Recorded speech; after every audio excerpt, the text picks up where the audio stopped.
tendance à dire qu'il est plus facile de construire des enfants forts que de réparer des hommes brisés. Mais dites-moi, est-il si facile de construire des enfants forts au XXIe siècle? Et en plus, avec l'avènement des réseaux sociaux? C'est ce qu'on va voir aujourd'hui avec notre invité dans la chronique de Sol. Bienvenue.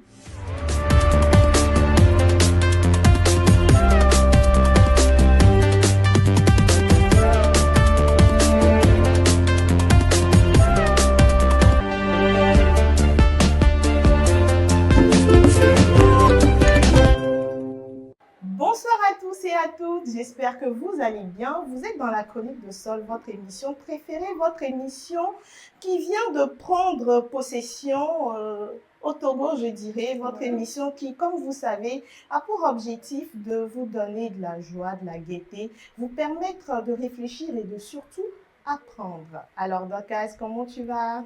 Très bien, toi. Ça va. Pourquoi tu simules? Je suis un peu souffrante, mais Ah bon, ça oui! va. Mais j'ai un peu la voix cassée, donc Voilà. de temps en temps, si ça ne va pas là, faut pas trop me blâmer. On m'avait dit pas que tu top. as attrapé une petite grippe Ouais. là. Mais ça va. Parce que tu avais pécho quelqu'un. Je sais pas, hein, j'ai dit ça comme ça, j'ai dit rien. Est-ce que c'est vrai? Bon, moi-même, je sais pas. Moi-même, je sais pas. J'ai lancé la phrase en l'air comme ça. Moi-même, je sais pas ce que ça veut dire. Je ne sais pas. Alors, une fois encore, nous sommes dans la chronique de Sol. Et aujourd'hui, nous avons la chance d'avoir une invitée sur le plateau, une très belle maman qui a 3 petits anges. On va pas aller à la rubrique la vie d'autrui parce que vous le savez ici, quand on commence, le temps ne nous suffit jamais. Donc, on va laisser la place à notre invité de se présenter à vous. Alors, bonsoir, Bénédicte. Bonsoir. Comment tu vas? Je vais très bien. Oh, ça va, ça va. Quand tu nous vois, est-ce que ça ne va pas? Ça va super. N'est-ce pas? Ça roule. Voilà. Alors, tu peux te présenter Bonsoir tout le monde. Je suis Bénédicte Kenyama. Je suis promotrice de la marque Belinda's Natural et je suis maman de 3 merveilleuses filles. Béné, le produit c'est Belinda's Natural. Belinda's Natural. Déjà, quand on te voit, tu es naturel de la tête aux pieds. Pas de maquillage, pas de rouge à lèvres. Le maquillage, par contre, c'est parce que je ne sais pas le faire. Ah, d'accord. Sinon, si je savais, Ils allaient lire. Voilà. Dieu me sait pourquoi. Voilà. Et il t'a donné un autre talent. Voilà. Il t'a donné un autre talent. Dieu même sait faire les choses. Mais franchement, moi, je te trouve très belle au naturel. Yes. Franchement, c'était très belle. Alors, par rapport au thème du jour, nous allons essayer de parler un peu, avoir quelques conseils aussi de toi par rapport à la manière d'éduquer un enfant. Parce que tu es maman de 3 petits anges. Voilà. Mais en attendant de te donner la parole, j'aimerais demander à Dorcas. Oui. Toi et moi, nous voulons être maman. Ah ouais. Mais ne vous inquiétez pas encore maman. Mais selon toi, comment est-ce qu'on peut arriver à éduquer un enfant à cette ère-là, de l'avènement des réseaux sociaux, ce 21e siècle-là, où franchement, tout est rempli de catastrophes, je ne sais pas. Bon, moi, je dirais que c'est une question d'organisation. Il faut déjà, dès le bas âge, mettre des bases. Et avec ça, essayer de comprendre les enfants, rentrer dans l'esprit des enfants, les comprendre. Et avec ça, peut-être, je pense qu'on pourra gérer. Une fois que tu connais tes enfants, tu sais comment ils réfléchissent et tu essaies de devenir comme eux. Et de les comprendre, tu sauras les canaliser et les faire comprendre des choses plus facilement. Devenir comme eux, comment? Tu peux me Pas donner devenir enfant, mais essayer de ramener la compréhension à leur niveau. Okay. Il faut te faire, je ne sais pas comment je vais le dire, mais il faut te faire enfant, pas te faire enfant, devenir enfant, mais il faut te ramener à leur niveau, à leur niveau de compréhension, et essayer de les comprendre dans un premier temps, afin de pouvoir leur faire comprendre ce que tu veux faire. Je pense qu'avec cette méthode, ça marche plus que si de base tu viens et tu veux en même temps imposer, voilà, je suis maman, c'est comme ça, ça doit marcher. Il faut essayer de comprendre les enfants parce que les enfants aussi, ils sont... D'accord. Au lieu d'amener l'enfant à son niveau, il faut plutôt se rabaisser à son niveau. Alors, qu'est-ce que tu dirais de ça? Je trouve que, bon, de mon expérience, je trouve que c'est exactement ça. D'accord. Il faut comprendre les enfants. Il faut réfléchir. Bon, pas trop réfléchir comme eux, mais il faut se mettre à leur place pour pouvoir comprendre pourquoi ils ont agi comme ça et pouvoir leur expliquer, ah non, la prochaine fois, fais comme ceci, ne répète plus ça. Voilà, exactement. Toi qui es maman, est-ce que tu aurais peut-être une anecdote par rapport à ça pour nous expliquer un peu comment arriver au niveau de l'enfant afin de lui expliquer ce qu'on veut qu'il comprenne? Bon, je vais commencer par... J'ai tellement d'anecdotes que je me perds. Mais je me rappelle que mon cadet... Tu sens toi chez toi. Mon cadet, c'est quelqu'un qui s'énerve beaucoup. Qui s'énervait beaucoup. Et quand il s'énerve, il se met à crier et il saute. Donc, chaque fois que tu me dis, là, j'étais là, mais tais-toi, pourquoi tu cries, parle, et une fois son papa est arrivé, il lui a dit, respire. Il y a quoi? C'est là qu'il commence par expliquer que on lui a pris sa chaise et il a dit à son grand-père qu'il ne voulait pas qu'on touche à sa chaise. Pourquoi il a touché à sa chaise? C'est pour ça qu'il est fatigué. Son papa lui dit, ok, mais tu penses qu'en criant comme ça, tu comprends? Voilà, il pourra t'écouter. Il dit non. Qu'est-ce qu'on fait? Je vais expliquer à mon frère. Donc voilà, c'est le jour où j'ai eu ma première leçon en tant que parent, sinon le jour là. Sinon, toi, t'étais chaud. Autrement. T'étais chaud dans ce moment. J'imagine parce que tu t'imagines nos mamans, à notre époque, on allait te chicoter. Ils ont tué quel enfant, on te parle et tu cries. Tu cries ce qui en fait. Tu dis calme-toi, calme-toi. Donc je pense que son papa a vite compris le... Calme-toi. Il a vu que Super Saiyan va sortir de moment là maintenant. Si je veux pas attraper l'enfant là, quelque chose va se passer. Donc il a compris et il a calmé la situation.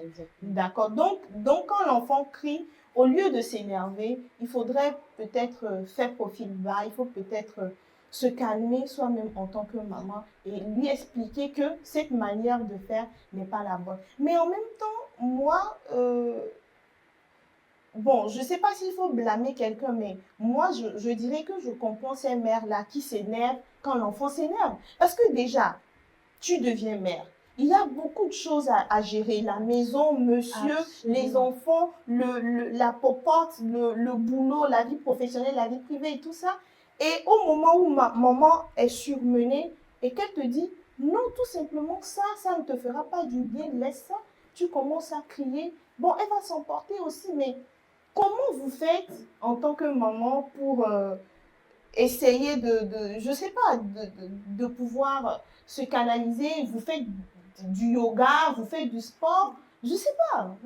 Il y a, pour nous canaliser, non. Oui, je dirais que pour les enfants, par exemple, il y a aussi une autre astuce qui marche beaucoup. C'est de faire le regard. Il y a un regard que nos mamans font là, qui vient avec ta maternité. Tu ne cherches pas longtemps ça. Tu lances le regard une fois. Tu lances deux fois, la troisième fois, tout le monde sait que j'ai subi ça. Et quand tu ne vois pas vite le regard, baisse. Juste pour te rappeler un peu. Gare à toi si tu pleures. Et en plus, devant les gens. Gare à toi si tu pleures et que les gens disent, oh, qu'est-ce que tu lui fais? Ne lui fais, hey, est-ce que je te fais quelque chose? Elle te dit, mais là, il n'y a rien. Et là, toi, mais tu as peur de rentrer. Donc, pour déstresser en tant que maman, moi, je dirais que c'est le sport. D'accord. Moi, j'ai repris récemment le sport. Je ne vais pas encore à la salle parce que je n'ai pas encore toute la logistique pour pouvoir aller à la salle. Je le fais à la maison. À la maison, et en suivant les vidéos sur YouTube. Exactement. Mais c'est pas si facile de faire le sport à la maison. Bon, en parenthèse, il faudrait aussi parfois un peu de motivation. Si tu as quelqu'un derrière toi qui te motive, ça peut aller loin. Bon, ça, c'est juste en parenthèse. Je pense que c'est une très bonne astuce aussi de faire du sport. Ça libère beaucoup. Quand tu as des problèmes, des frustrations, tu les fais sortir, ça détend beaucoup. Sortir, marcher aussi. Voilà. Alors, quand tu voulais poser une question. Je voulais te demander, la question rentre un peu dans ce que tu viens de demander comme question. Je voulais te demander si j'ai parlé vraiment de revenir à l'étape d'enfant pour pouvoir le comprendre et tout ça. Mais à un moment, quand tout le temps revient, les enfants déjà, ils savent que non, si je fais une bêtise, souvent ils sont conscients de leur bêtise. Oui. Hein. Si je fais une bêtise, maman va venir, elle va me parler doucement et tout ça. À un moment, ça devient une routine. Voilà. Et les enfants sont habitués, ainsi que maman. Mais est-ce que à un moment, on ne pète pas de câble pour crier, pour frapper? Si je dis que je n'ai jamais pété de câble, l'ange Gabriel va me gifler. C'est pas possible. On pète toujours des câbles, mais on arrive à se... Disons, j'ai une tante qui dit souvent qu'on a des enfants pour nous éduquer et pour corriger beaucoup de choses. Parfois, tu t'énerves et tu te rends compte que tu réagis exactement de la même façon que ta mère ou ton père réagissait et que tu le critiquais. Donc, tu disais souvent, oh, je n'aime pas quand papa fait ça. Quand moi je serai grand et que j'aurai un enfant, je vais réagir autrement. Tu t'assois, tu réfléchis, tu te dis, bon, on va changer de tactique. Sinon, je deviens exactement la personne que j'ai critiquée. Donc, moi, souvent, avant, je criais beaucoup. Pour bien dire que je commence pas. Alors que c'est ce qui m'énerve le plus. Quand j'étais petite, quand tu cries sur moi net, et je me suis rendu compte que non, ça ne passait pas. Donc, ce que j'ai commencé par faire, c'est, je les appelle. Tu vois ce que tu as fait? Est-ce que c'est? Je ne peux pas dire d'arrêter. Quand tu as encore fait ça. Ah non, j'ai oublié. La prochaine fois, tu me connais. Tu sais comment je suis. La prochaine fois, je vais te punir. Et là, c'est des menaces. Et là, ils s'en vont. Je me rappelle, c'est hier que ça s'est passé. Le cadet est sorti de la chambre pieds nus. Son enfant lui a dit, toi, tu sors pieds nus. Tu ne connais pas ta maman. Tu sors pieds nus. Il a fait, où? Il est retourné dans la chambre. J'ai souri, je me suis dit, j'ai pas eu besoin de répéter, en fait. Voilà, oui. Et en plus, qu'il y a le grand frère, voilà, qui le tire. Voilà, ça passe. Tu connais pas ta maman. Il fait, où? Oui, c'est vrai. Je pense que j'ai une super sirène à la maison. Il faudrait que je fasse très attention. Il est vite allé chercher ses chaussures. Donc, je me suis dit, je les ai regardées, je me suis dit, ah, ok, ça marche. Ouais. Parler aussi, ça marche. Mais après, il y a un truc, il y a une question que moi je me pose aussi. Vous savez, les enfants, ils sont très intelligents. Ils sont très, très intelligents. Et parfois, ils ont cette manière-là de nous énerver. Enfin, je ne suis pas mère, mais d'énerver leur mère juste pour voir comment est-ce qu'elle va réagir. Peut-être parce que il y a de cela quelques jours, il voulait quelque chose que maman ne lui a pas donné. Et dans sa tête, il va se dire, je vais lui rembourser ça, je vais lui montrer ça. Tu vois, donc quand tu as l'habitude peut-être de discuter avec lui pacifiquement, vous vous posez, tu lui expliques les choses, la prochaine fois si tu le fais, je vais te taper. La prochaine fois si tu le fais, je vais te taper. Donc, souvent, c'est ce que tu fais. Souvent, c'est ce que tu dis. Mais après, il sera habitué, mais il se dira, bon, moi, ma mère, peu importe ce que je fais, elle ne me tape pas. Hein. Moi, je m'en fous. Hein. Je peux faire ce que je veux. Elle n'a jamais me tapé. Je ne sais pas, est-ce que cette manière aussi de faire n'a pas un côté négatif sur l'éducation? Non. Chez moi, par exemple, j'ai compris que taper ne marche pas. Ah oui. Parce qu'on avait fait une émission ici, là où le thème c'était l'éducation de l'enfant. Est-ce qu'on peut éduquer un enfant sans le corriger? Et le monsieur a dit, l'invité a dit non, qu'il faut les deux, hein, il faut taper de temps en temps. De temps en temps, oui, mais taper ne marche pas vraiment sur les enfants. Par contre, quand tu lui dis, tu es puni, les autres vont avoir droit à ça. Toi, tu ne l'auras pas. Et il ne l'a pas. Il sait. Tu vas l'entendre pleurer comme s'il était à des funérailles. Tu les entends crier. Mais là, il comprend. Mais quand c'est tapé, tu tapes, il pleure et puis bon, 5 minutes après, il a recommencé. Voilà. Mais moi, je me dis, quand ils sont nombreux, c'est là que ça marche. Quand on te prive de quelque chose et que tu vois. Voilà. Et si tu es enfant unique? Quand il est seul, comment est-ce que ça se passe? C'est bizarre, hein, mais je dirais que les enfants ont une façon de penser. Quand tu leur offres, ils n'ont pas, par exemple, il n'a pas envie de jus. Mais dès que tu lui dis, tu vois ce jus-là, je ne vais pas te donner. Ça crée l'envie. Là. Voilà. Ça arrive. Voilà. Quand tu n'as pas envie quelque chose, quand tu vois ça, tu as envie. Mais si tu n'arrives pas, dès que tu lui dis, tu es puni, tu n'auras plus droit à tel, dès l'instant en même temps. Là, il commence à dire, je peux recommencer. Même si au début, en fait, il s'en foutait. Ça marche. D'accord. Bon, ça marche sur certains enfants, hein, parce que bon, comme dirait les gens de ma famille, certains enfants ont toujours besoin de délivrance. Exactement, exactement. Je pense que même dans l'émission où on était allé à la vie d'autrui, il y avait une maman qui disait dans la rue, c'était au marché, je pense, elle disait que ces enfants, il faut l'accompagner de bâton. S'il n'y a pas bâton, ça ne passe pas. Sinon, parole, discussion pacifique, il n'y a pas ça chez moi. Je dois taper. Quand je parle, je tape et c'est là que ça passe tranquillement. Voilà. Donc, chacun connaît son enfant et puis il n'y a pas de modèle type d'éducation. Donc, ça dépend de chaque enfant. Chaque enfant. Voilà. Mais quand même si ça dépend de chaque enfant, il faut savoir que le bâton, vraiment, ça ne corrige pas totalement. Voilà. Ok, d'accord. Parlons de discussion pacifique. Nous allons prendre quelques temps pour discuter pacifiquement aussi avec les jus en allant à la pub, n'est-ce pas? Tu aimes le jus là, n'est-ce pas? Ça se voit dans tes yeux. Quand je parle de jus, ça brille comme ça. Allons à la pub et revenons tout de suite dans la chronique de Sol. Il était une fois, au cœur d'une forêt tropicale, un lieu où la magie de la nature se dévoilait dans chaque fruit mûr. Une aventure gustative, une fusion de fruits exotiques soigneusement sélectionnés pour votre plaisir. C'était le berceau de Yolande Ardus, où chaque gorgée était une invitation à un voyage gustatif inoubliable. Que ce soit au petit déjeuner, lors d'une fête entre amis, ou simplement pour égayer votre journée, Yolande Ardus est le complice parfait. Parce que chaque instant mérite d'être célébré, de la première gorgée au dernier sourire. Yolande Ardus, le plaisir pur dans chaque gorgée.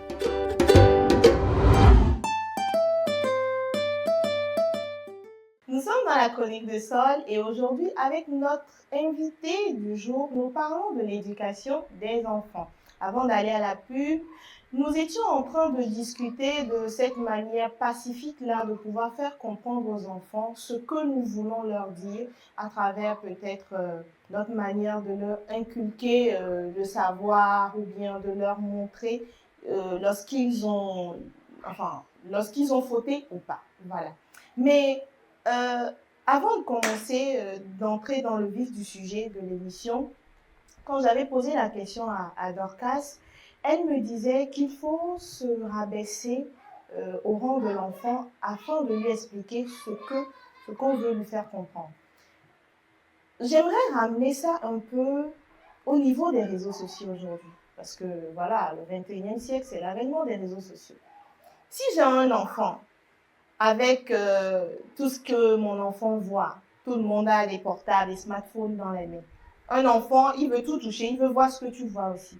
Si j'ai un enfant qui est intéressé par des trucs comme ça, je lui donne le portable, je le laisse, je ne sais pas, se montrer sur les réseaux, sur TikTok, comme le font certaines mères qu'on voit sur les réseaux sociaux aujourd'hui ou comment. J'aimerais te demander, parce que toi, je pense qu'une fois dans une émission ici, tu avais dit que déjà à 3 ans, ton enfant avait le droit d'utiliser le téléphone portable. Il n'avait pas, il n'est pas encore. En tout cas, non, ça ne veut pas dire, si j'ai dit que l'enfant peut avoir accès aux écrans, à 3 ans, ça ne veut pas forcément dire qu'à 3 ans, lui-même, il va se retrouver sur les réseaux sociaux. Nous avons des tablettes pédagogiques pour les enfants qui les permettent d'étudier et tout ça. Et dire que j'interdis mon enfant d'avoir accès aux écrans parce que c'est sur ça était axé vraiment le sujet ou au smartphone, peu importe. Et ce n'est pas être sur les réseaux sociaux, non. Ce n'est pas donner un Android à l'enfant pour qu'il fasse TikTok, qu'il fasse des vidéos ou échanger avec ou peut-être même voir juste les vidéos. Non, non. Jamais même parlé de ça. Aujourd'hui, on peut bloquer l'accès à certaines applications, à certaines applications aux enfants. Donc, moi, je pense que avec ça, à ce niveau, c'est un peu compliqué de revenir à leur niveau, mais en même temps, on peut les faire comprendre que ça, non. Là, je pense qu'il faut être ferme, en fait. Il faut être ferme. Et elle vient de le dire, elle a si bien dit qu'il n'y a pas une éducation qui est là. Ce n'est pas comme si un manuel qu'il faut utiliser, voilà. Pour éduquer un enfant, mais chaque enfant, chaque parent éduque son enfant selon le caractère et de l'enfant et tout ça. Moi, je pense que c'est aux parents de savoir comment mettre des limites lorsqu'il doit avoir... l'enfant veut avoir accès au réseau, l'enfant veut avoir accès aux écrans. Déjà que le réseau, avoir aussi des temps précis, parce que quand on parle okay. d'écran aussi, il y a la télévision qui va avec et tout ça. Là. Donc, moi, je pense que c'est à chaque parent de savoir s'organiser. On revient encore sur l'organisation. S'il s'agit des écrans en général, mais s'il s'agit du téléphone, et que moi, parent, je ne veux pas que mon enfant ait accès au téléphone, c'est une décision que moi, et là, il faut être strict. Voilà. Il n'y a pas de... S'il te plaît, il faut comprendre, non. On rencontre une amie et on te dit non, non, c'est non. D'accord. Même s'il crie, on s'en fout. Oui, on s'en fout. On s'en fout, mais en même temps, on doit le faire comprendre qu'on ne crie pas parce qu'on n'a pas donné le téléphone, c'est pas la nourriture. Voilà, ok. Alors, Bénédicte, qu'est-ce que tu nous dirais par rapport à ça? Chez moi, c'est pas d'écran pendant la rentrée scolaire. Et c'est un du tout. Même pas les dessins animés. Quand vous allez à l'école, il n'y a pas d'écran. D'accord. Et bon, il n'y a pas de règles sans exception. Il arrive des jours où peut-être dans l'urgence, je veux les occuper. Là, je mets un dessin animé. Mais la règle de base, c'est pas les dessins animés, pas d'écran pendant l'année scolaire. D'accord. Pendant les congés et les vacances, oui. Et quand une personne, un adulte, est sur son téléphone, tu n'as pas intérêt à t'approcher pour regarder ce qu'il est en train de faire sur son écran. Ça, je suis intransigeante dessus. Ça peut finir. Maman militaire, hein? Moi, c'est pas maman militaire. Hein. Quand elle parlait de ça, moi, je pense, avec les petits frères, il y avait des petits frères, non? Quand moi, je les interdisais quelque chose, ils ne le font pas, ils respectent ça. Quand je dis, ils respectent. Mais des personnes encore plus grandes que moi, quand ils viennent, on dit non. Ce qu'ils font, ça dépend de comment est-ce que tu as commencé. Comment tu le dis, voilà. Je ne pense pas que comment est-ce que tu le dis, mais comment est-ce que tu es avec ces gens de personnes. Je pense qu'ils savent que je suis stricte. Quand je dis que je ne veux pas, c'est que je ne veux pas. Donc, ça dépend de la base. Comment est-ce que ça a commencé? Est-ce que, non, tu ris avec eux? Mais c'est que tu es tata militaire. Non, c'est pas militaire. C'est pas militaire. C'est pas, tu ne viens pas, tu n'es pas violent et tout, mais ils savent que quand elle dit non, c'est non, quoi. Son non, c'est un non. Mais pourquoi toi, la jeune tata, quand tu parles, ils écoutent, mais des gens plus âgés parlent, ils n'écoutent pas? Mais c'est parce que peut-être les gens plus âgés, ils ont trop laissé des choses. Je pense que laisser aller avec eux. Tu sais pourquoi? Les enfants ils savent avec qui blaguer, avec qui ne pas blaguer. Ah, voilà. Parce que moi, par exemple, je peux être celle qui crie beaucoup, celle qui dit non, celle qui menace. Leur papa ne crie pas. Il ne parle pas beaucoup. C'est lui qui joue le plus avec eux, il s'amuse avec eux. Mais dès qu'il dit non, dès l'instant où le non est sorti, c'est effectif. Voilà, c'est ce que je voulais dire. Mais comment arriver à devenir ce genre de mère? Je ne sais pas. Je pense que, en fait, les enfants savent. Je ne sais pas. Ils savent. Si moi, je vais prendre peut-être mon exemple. Moi, par contre, c'est vrai que je suis une personne introvertie, mais c'est que quand il y a du monde, généralement, je ne suis pas dans le monde. Je suis toujours à côté. Quand je viens, il y a des jours où c'est relax, on s'amuse et tout ça. Ils sont là, on s'amuse ensemble. Mais il y a des jours quand je dis non, c'est qu'ils savent que non, aujourd'hui, il n'y a pas amusement. Et puis, ils vont se retirer tranquillement. Je pense que c'est ça. Ils arrivent peut-être à percevoir ta personnalité. Oui, telle personne, elle est comme ça. Elle n'est pas du genre, on est toujours en groupe, elle est là, elle rit avec tout le monde. Ils savent, les enfants comprennent, ils voient aussi. C'est que non, généralement, elle n'est pas dans le monde où tout le monde, on cause de n'importe quoi et puis on nous laisse faire ce qu'on veut. Mais c'est quand elle veut qu'elle est là. Voilà, je pense que c'est ce que les enfants voient et c'est comme ça tu que voulais ça dire marche. quelque chose? En fait, les enfants savent quand tu dis non et que parfois quand ils essaient de t'amadouer, tu dis bon, pour cette fois, ça c'est une faille en fait. Okay.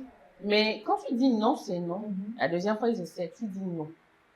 Ils comprennent. Ils savent que telle personne, c'est plus la peine d'essayer de chercher quoi que ce soit d'essayer la fille. Je vois. Mais parlons d'écran. Quand on parle d'écran, je prends par exemple moi mon exemple, d'accord? Moi, je n'ai pas eu bon, je sais pas trop si je dois dire la chance ou la malchance de côtoyer d'autres enfants quand j'étais un peu plus jeune. Mon frère et moi, nous, on est que deux, et mon frère et moi, on a grandi à la maison.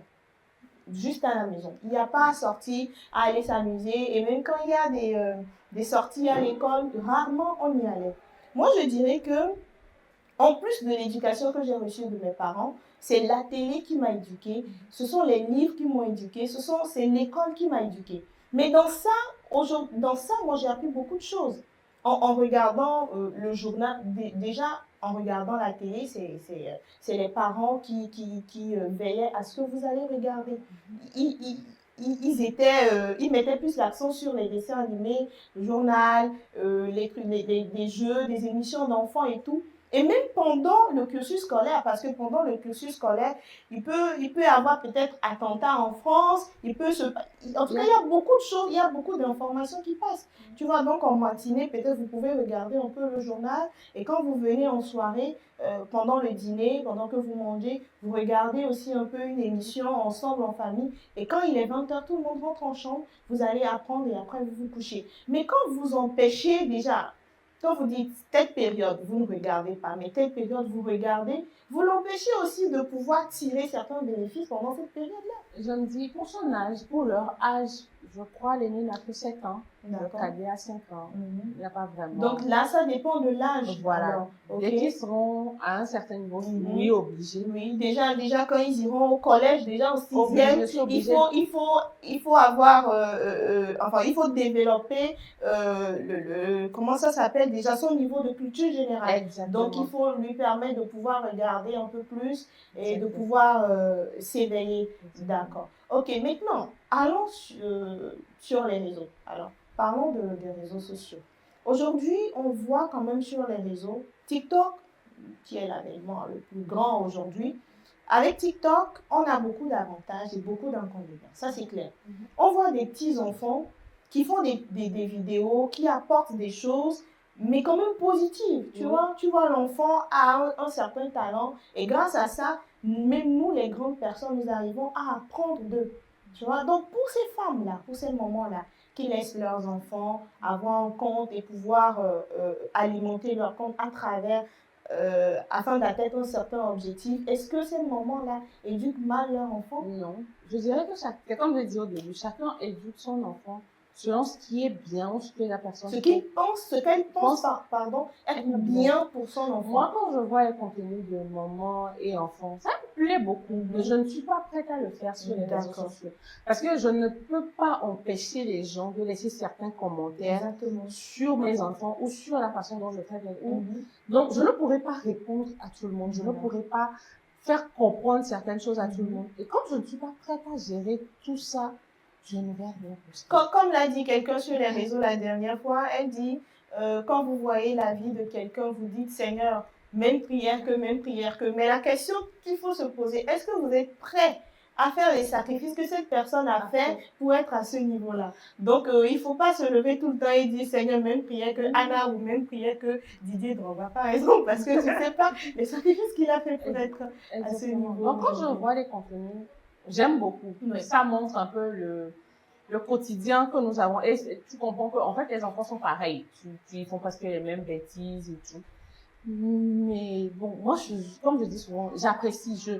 Je trouve qu'elles sont courageuses, sincèrement, parce que parfois, quand je lis les commentaires, s'il faut que je fasse des vidéos pour répondre à tous ces commentaires-là. Oui. Mais après, bon, est-ce qu'il faut répondre? En tout cas, bon, comme tu l'as dit, tu n'es pas prête à y faire face. Après, moi, je me dis, on peut juste bloquer les commentaires, tout simplement.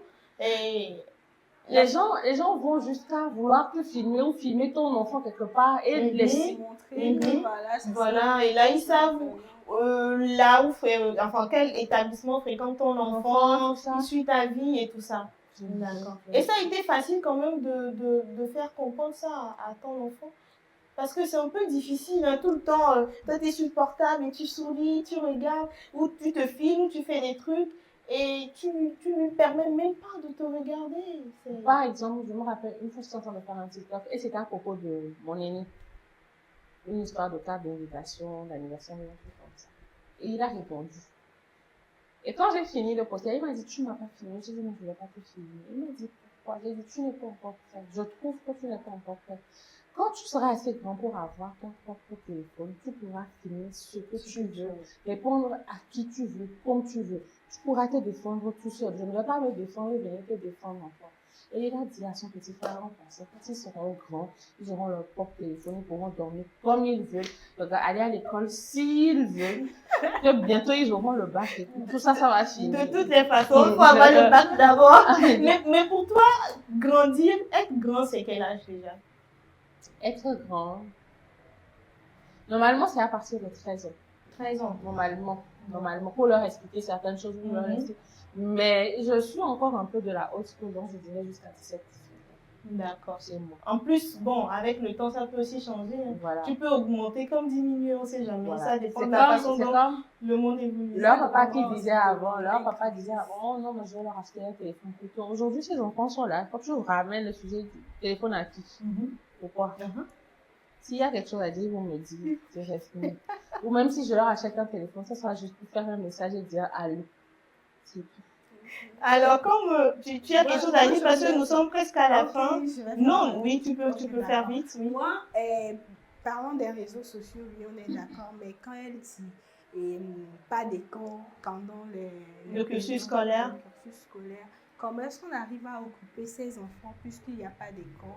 Souvent, les mamans, c'est lorsqu'elles sont occupées, peut-être les week-ends, quand elles sont occupées, c'est les dessins animés, la télévision qui occupe un peu les enfants et puis elles gèrent très vite, très rapidement ces activités domestiques. Tu sais, j'aime bien ta question, mais tu sais quoi, ce qu'on va faire, c'est que on va avoir une deuxième partie pour cette émission, okay. D'accord? Et comme ça, tu reviendras sur ce plateau pour nous montrer comment arriver à avoir plusieurs casquettes. Parce que quand je te vois, je pense que tu fais multitâche.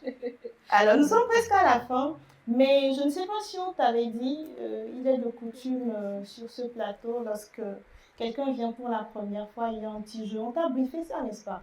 Non, pas vraiment. Pas vraiment. Alors, nous avons cette petite boîte que nous appelons l'urna problème. D'accord? Donc, dans cette boîte, il y a des questions de culture générale, de mise en situation, tu vois, de devinettes et tout ça. Alors, à chaque fois qu'il y a un invité, il répond à la question de l'ancien, exactement. Donc, l'invité qui était là la dernière fois avait pioché une devinette. Donc, aujourd'hui, je vais te soumettre à une devinette. Et si tu gagnes, tu pars avec ce jeu. Mais si tu ne gagnes pas, on va boire ça ici comment? Non, mais ça, tu ne vas pas boire. Toi, tu ne vas pas boire. Ça, là, tu vas finir de boire ça et nous, on prend le reste. Toi, tu ne vas pas boire. On y va. On y va?